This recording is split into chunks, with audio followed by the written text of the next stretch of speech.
And oh my God, I don't think I'd want my kids to rough. grow up on that, man. It's a lot of drunks. Holy crap. And they're ready to fight at all times. Yeah. I was ready to fight. Like, I'm like, let's fucking do this. You know, like, I mean, I was ready. It is nutty. That puts you in a mood, man. It does. Yeah. Everyone's very aggro. Everyone's drinking outside and they're ready to go. And I was Ronnie all of a sudden, from Jersey Shore. Like, I'm just ready to rip my shirt off and throw. One shot. I was ready to throw down. I got to tell the listeners, there's not much more anxiety than putting your house in order, knowing that Matt Paxton from Clutter Cleaners is coming over. Last night, the laundry was done. Towels are folded.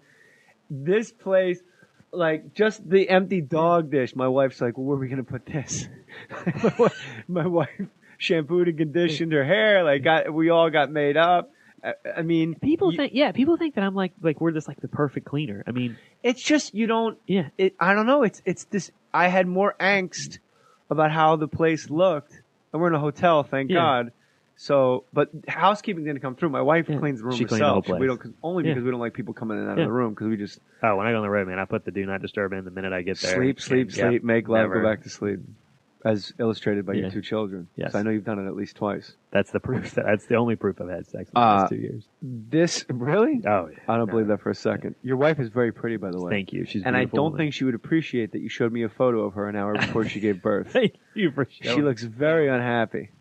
I love you, babe. She looks like, why are you taking my picture right now? We had the baby at home, and my wife was about an hour from really pushing, and I took a picture of her, and it wasn't a good idea. She's been pretty upset about it.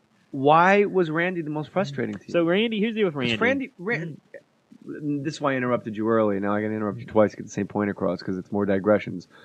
But Randy's a guy that, he's hoarding, but he's hoarding games that other people can actually. Like if I was in town and I saw Randyland, I would tell all my buddies, like, we're going. Like he's got the old original Playboy pinball machine. You remember those old? He does have one of those. Yeah, I know. Do you remember? Excuse me, those old. Baseball pinballs with the bat, and it would go into and it had the ramps to go into the upper deck. He has 6 of them. So why does that guy have a problem? My problem with Randy. I mean, I know with the mannequins, he's batshit crazy with the mannequin. Randy, we know you listen to Randy listens to the podcast. Oh, Randy loves you guys. Well, he loves your wife. He's not so sure about you. Yeah, he didn't know who I was, but he's like, Nikki Cox from Las Vegas? Yes. Oh, he was excited. But like, why was he the most frustrating to you? Randy, for me, I wanted to help him, and I guess I gave him more credit. I thought we were very tight. And we spent a lot of time together. I'll often spend 3 or 4 days with him before the cameras start rolling because I really need to know them and I've got to have trust. We've got to be a team. And so I'd spent a lot of time with Randy. And I'd scouted the place a couple months before. I mean, I just felt like we could help him. And Randy went back into hoarder mode, which is he wanted to be in control. And instead of accepting our help, he turned into a total asshole. And he just kept trying to prove me wrong. He just kept trying to be in control. And what happens with a hoarder mentally is if they're not in control over anything else in their life, which is like love and family and jobs and things like that, they take control of whatever they have left, and that's their hoard. Well, Randy went back. He got better, started accepting help, and then he withdrew and came back into hoarder mode. And I got so mad at him because he was just trying to prove to the world that he could do it on him, but do it by himself without using our help. That's addict behavior. Yeah, exactly. I can do it my way. Screw you. I don't need you. And that's what he did to me, and it made me so mad. So we had this huge fight. You thought you were boys? Well, I thought we were boys, and I thought he'd accepted my help. But what was he hoarding? The dummies were something else, but at least he had like a play. And that episode was a very odd episode, the Randy Lane one, because it was almost a letdown. But out of all the shows you've done, there has to be. I'm surprised your success rate is what it is. Honestly. Well, if they do the therapy, it's high. If they don't do therapy, it's guaranteed it fills right back up. But Randyland, it just seemed like you guys just reorganized shit for him. Well, we kind of did. For him, I didn't see much leaving and everything. Like the dummies were up high. The 800 guy junk truck, we had one trash bag in there. That's it. Only one bag of trash went out of that whole place. And it just seemed like 20,000 square feet. 20,000 square feet. We took and you one filled bag the of truck trash. with one bag. One bag. That's it. So it seemed, as a viewer, I'm going, well, all they did is like rearrange stuff. Yeah, and for me, I mean, hoarding. People don't understand. Hoarding is totally mental, and I took a lot of heat. People over and said, "Oh, you guys get screwed. Randy just used you as a moving service." We didn't. One bag, not really. Well, if all we do is deal with the mental side of the hoarding, get a drunk Italian guy to carry it for you. He very could have. I mean, we literally. It's all mental, and there's a reason they do it. we had 3 days straight of therapy for Randy. And at the beginning, he was locking the door. He had one set of keys, wouldn't let anybody come in or out. We had to actually get permission. It was like almost having like a secret knock to get into Randyland. And by the end of the shoot, he was giving the keys to the PAs to run around and do everything. He didn't care. But I don't understand what the problem was. He had his own storage space filled with his own Randy stuff. had a museum about himself. Well, I know he's crazy. But no one was allowed in it. Right. I mean, think about that. He had a museum, a 10,000 square foot museum of his entire life. But you don't think Angeline is like that, or like there's got to be a bunch of stars that like Diana Ross probably has her whole house. Oh, I mean, look at. But Randy, but what I'm saying, I guess my problem is, and you address this in your book, which is great. And thank you for the copies. You said recovery is relative, and that really blew me away. You said it in the introduction. Well, yeah.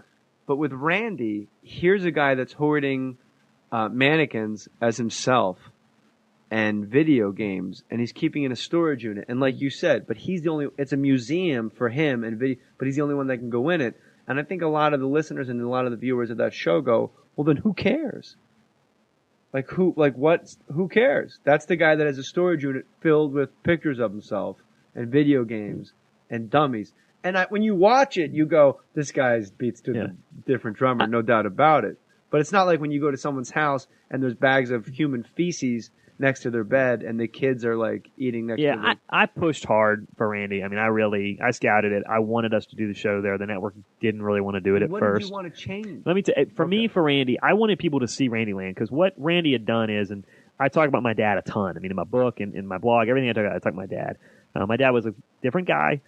He didn't have a regular, normal job like everybody else. He was in advertising, but he was an interesting guy. And for me, walking around Randyland, the minute it did for me was he had a row about 50 skee ball machines, and he had put them. They all worked. He put them on. Everything you're saying, I go, this is great. Yeah.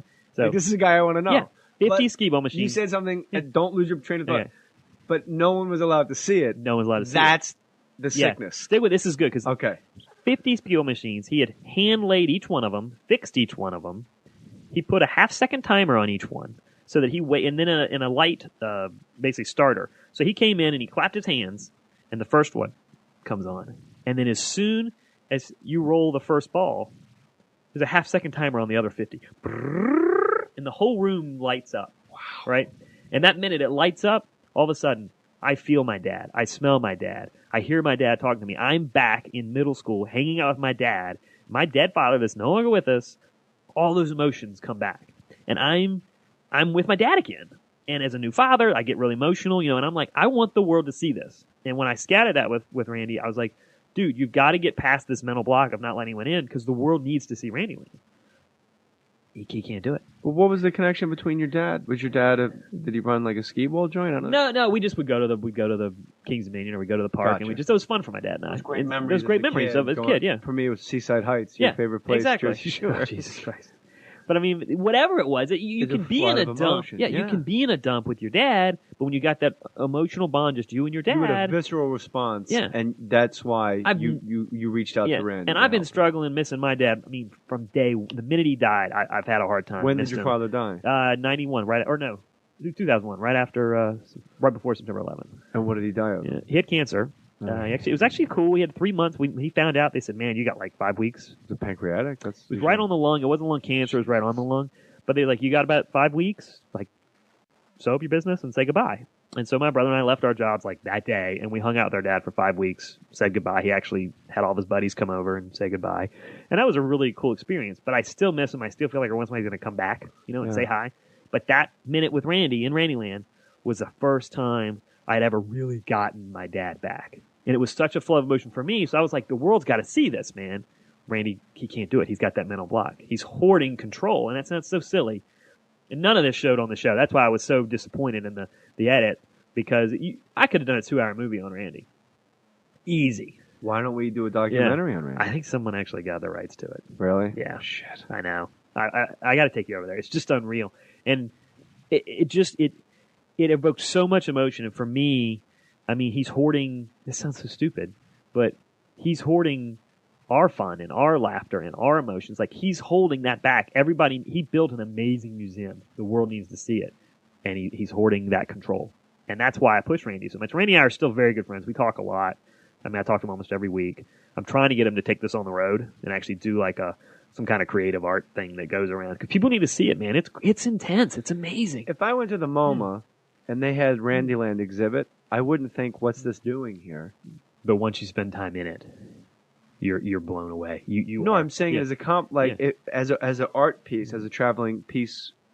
If you put it in the Museum of Modern Art, I wouldn't think like, why is this in a museum? I would get it as an installation at the MoMA. I told you you're saying it. That's what I want him to do. I mean, I really, and to the point where I was like, man, maybe I should put my own money into this because once you see someone put your own money into an extra set of keys. Yeah, exactly. Don't put your money into. Well, my wife won't let me do anything. None of that stuff's ever going to happen. I can have those dreams. Just take the keys, get them copied. Yeah. It's the most amazing place in the world. And now, does Randy know that the mannequins look nothing like him? He thinks they look identical. And there was Yachtsman Randy. There was Fancy Randy. Fancy Randy was my favorite. There was at the end of the podcast. Marching Band Randy was pretty sweet. I loved Marching Band Randy. I have a picture of me in Marching Band Randy. This is becoming my favorite podcast of all time. Oh, thank you. Do you dream about your dad? Every day, yeah. I even like when something cool will happen. Like, I mean, some reason I'm well known now. I'm not famous, but like all this celebrity stuff from being on Hoarders is really weird for me. So like when I got a tweet from you to come on Mohr, I'm like, holy crap, man, I'm in Mohr Stories. So I reached for my phone to call my dad.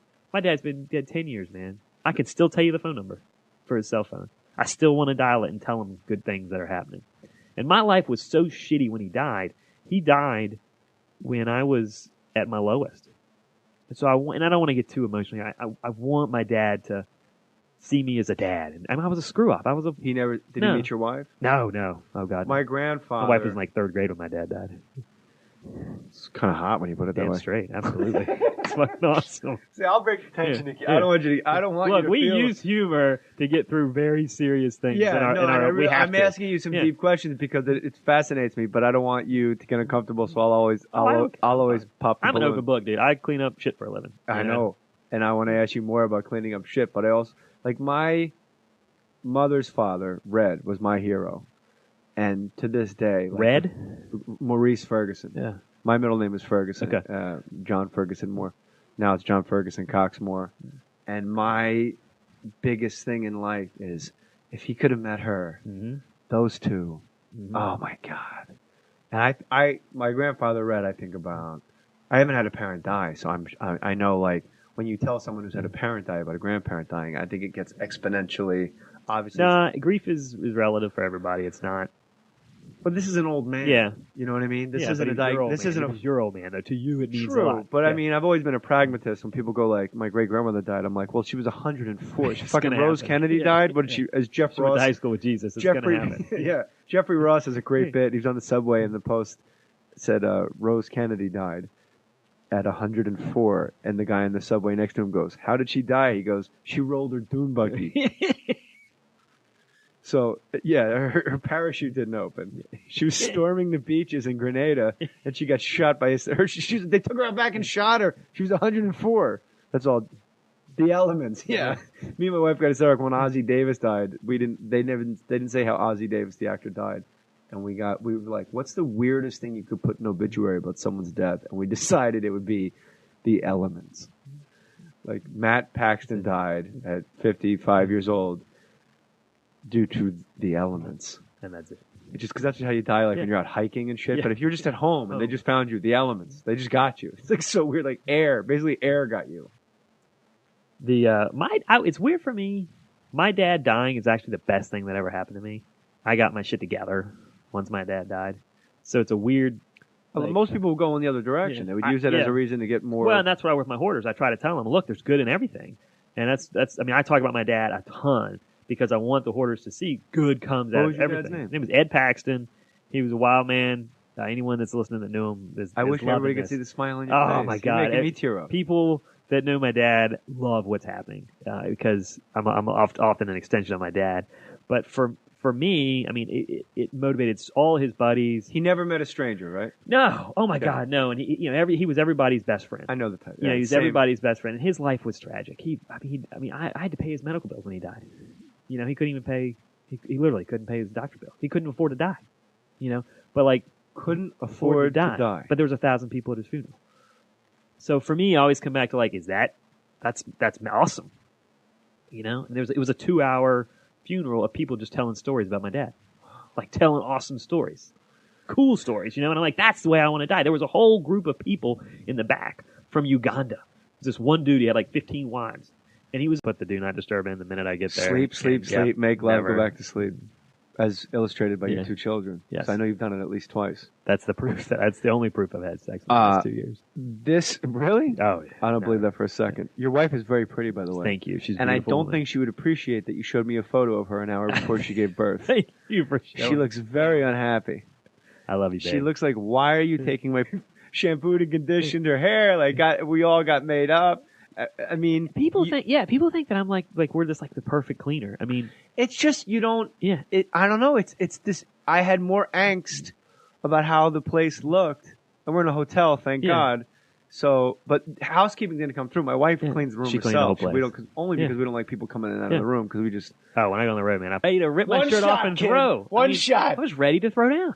I got to tell the listeners, there's not much more anxiety than putting your house in order, knowing that Matt Paxton from Clutter Cleaners is coming over. Last night, the laundry was done, towels are folded. This place, like just the empty dog dish. My wife's like, well, where are we going to put this? my wife. And, oh my God, I don't think I'd want my kids to grow up on that, man. It's a lot of drunks. Holy crap. And they're ready to fight at all times. Yeah. I was ready to fight. Like, I'm like, let's fucking do this. You know, I was ready. It is nutty. That puts you in a mood, man. It does. Yeah. Everyone's very aggro. Everyone's drinking outside and they're ready to go. And I was Ronnie all of a sudden, from Jersey Shore. Like, I'm just picture right now. We had the baby at home, and my wife was about an hour from really pushing, and I took a picture of her, and it wasn't a good idea. She's been pretty upset about it. Why was Randy the most frustrating to you? So Randy, here's the deal with Randy. This is why I interrupted you early. Now I can interrupt you twice to get the same point across because it's more digressions. But Randy's a guy that, he's hoarding, but he's hoarding games that other people